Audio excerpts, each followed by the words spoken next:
Hey everyone, welcome back to Corporate Decoder. Today PLD just filed an 8K announcing a new debt offering, and I'm seeing a couple of details that matter for investors. Quick note, this is not financial advice, just my take on public filings for educational purposes. This filing is about Prologis raising a significant amount of money through new notes, and understanding how they plan to use it is key. We are looking at a standard current report on Form 8K filed by Prologis Incorporated and its operating partnership Prologis LP. This document is essentially a public announcement of really important company events. Think of it as the official news spill from the company that the SEC requires them to share. The filing date is the 20th of April 2026, and it is reporting on events that just happened.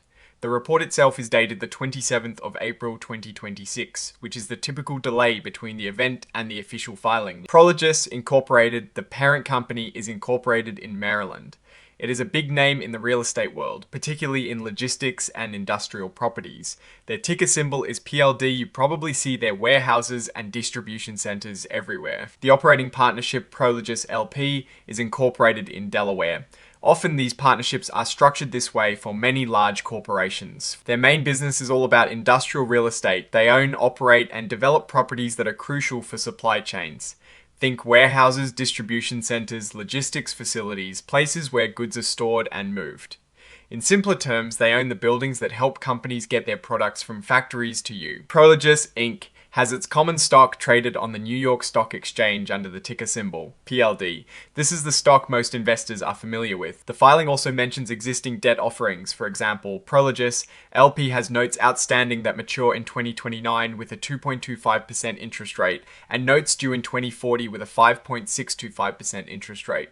These are essentially the company borrowing money from investors for a set period, promising to pay it back with interest. Now, the real meat of this filing starts with item 2.03. This section deals with new financial obligations the company is taking on.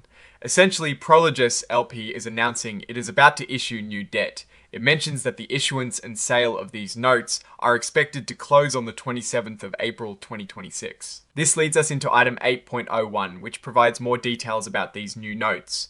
On the 20th of April 2026, the operating partnership priced an offering of $850 million in aggregate principal amount of its 4.250% notes due 2034. To break that down, they are borrowing about 850 million Canadian dollars. And they've promised to pay back this amount by May 15, 2034. The interest rate on this new debt is 4.250% annually. They entered into an underwriting agreement with Scotia Capital Inc. and TD Securities Inc. These are the investment banks that help companies sell their debt or stock to the public. They essentially buy it from the company and then resell it to investors, taking a fee for their services. This new debt is being issued under an existing framework called an indenture. Think of an indenture as the detailed contract that lays out all the rules and terms for this specific debt security. It is a pretty serious legal document that protects both the borrower and the lender. The net proceeds from this sale are estimated to be around 839.9 million Canadian dollars. So after paying fees and other expenses, that is how much cash Prologis LP will actually pocket from this offering. And how will they use this money? The filing states it is for general corporate purposes. This is a common phrase, but it can include things like paying down existing loans, funding new projects, or just maintaining a healthy cash balance. Specifically, they mention managing their credit lines, a Canadian dollar term loan, and potentially other debts. This suggests they are actively managing their debt structure, possibly refinancing or consolidating existing obligations. Let's reiterate the key terms of these new notes. They carry a 4.250% interest rate, and the principal amount is due for repayment on May 15, 2034. This is a pretty long-term debt instrument, reflecting a commitment for over 8 years. It is important to note that these are senior unsecured obligations. This means that if Prologis LP were to face financial trouble, the holders of these notes would be among the first creditors to get paid back, but they are not backed by any specific assets of the company.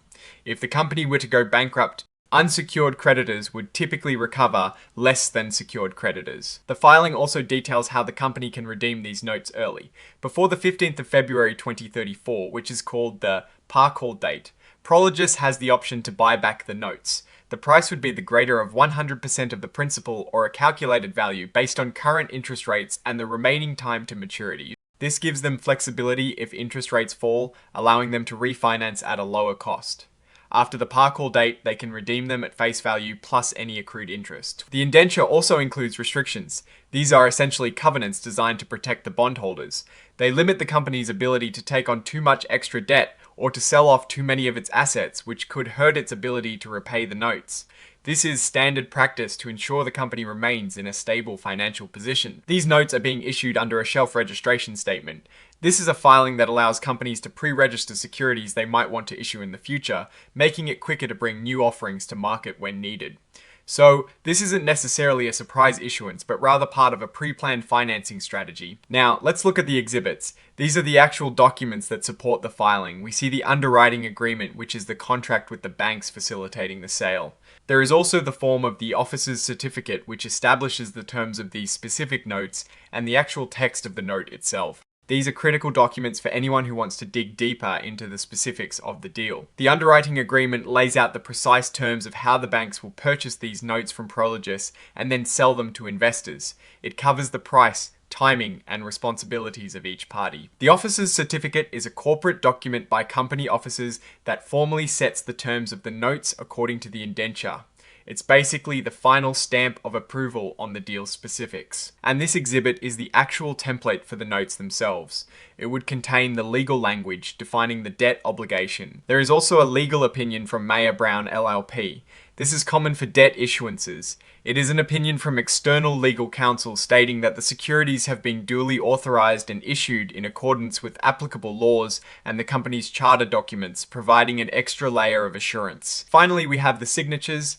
This section confirms that authorized representatives of Prologis Inc. and Prologis LP have signed off on this report.